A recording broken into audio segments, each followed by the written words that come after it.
Assalamualaikum warahmatullahi wabarakatuh. Di sini saya akan mempresentasikan tugas kelompok pendidikan Pancasila dengan judul Pancasila Dasar Hukum.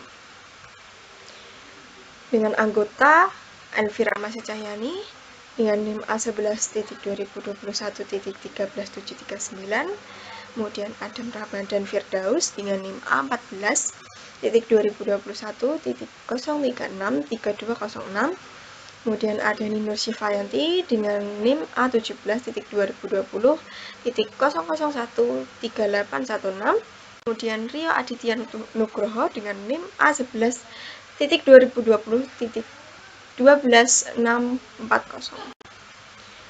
Pancasila. Pancasila merupakan dasar tatanan negara Indonesia atau disebut juga dasar hukum negara bangsa Indonesia, di mana Pancasila dirumuskan dalam sidang BPUPKI yang dilaksanakan pada 29 Mei hingga 1 Juni 1945.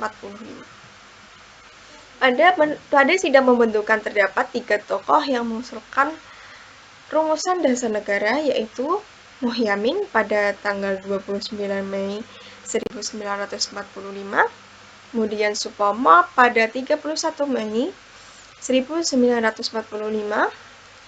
kemudian Insinyur Soekarno pada 1 Juni 1945.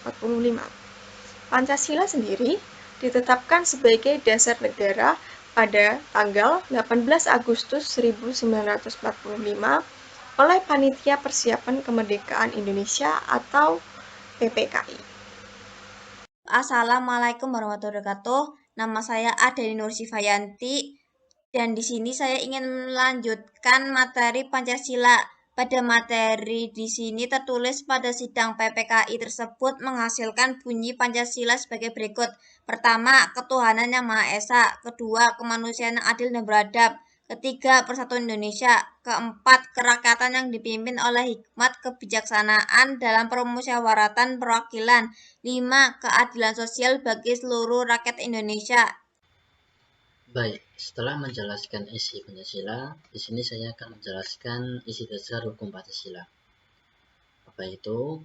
Isi dari hukum Pancasila berdasarkan UUD 1945 pasal 24C yang berbunyi berdasarkan ayat 1 dan ayat 2 Undang-Undang Dasar Negara Republik Indonesia tahun 1945. Mahkamah Konstitusi berwenang menguji undang-undang terhadap Undang-Undang Dasar Negara Republik Indonesia tahun 1945, memutuskan sengketa kewenangan lembaga negara yang kewenangannya diberikan oleh Undang-Undang Dasar Negara Republik Indonesia tahun 1945.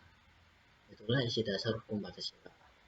Dan selanjutnya, contoh penerapan dasar hukum Pancasila akan dijelaskan oleh Rio. Saya akan melanjutkan presentasi yang tadi. Bidang pendidikan. Pendidikan Indonesia didasarkan pada Pancasila. Di sekolah-sekolah siswa belajar tentang nilai-nilai Pancasila seperti gotong royong, keadilan sosial, persatuan, dan kesatuan. Guru-guru diharapkan menerapkan nilai-nilai Pancasila dalam metode pengerjaan mereka. Bidang sosial. Pancasila mengajarkan kesetaraan, keadilan, dan persaudaraan antara semua warga negara. Penerapan dasar hukum Pancasila dalam bidang sosial termasuk menjunjung tinggi hak asasi manusia, menghormati perbedaan, dan menolak segala bentuk diskriminasi. Bidang kebudayaan. Pancasila mengajurkan penghargaan tentang keberagaman budaya di Indonesia. Penerapan dasar hukum Pancasila dalam bidang kebudayaan mencukupi pelestarian dan pengembangan budaya Indonesia serta penghormatan tentang budaya minoritas. Sekian dari saya, terima kasih.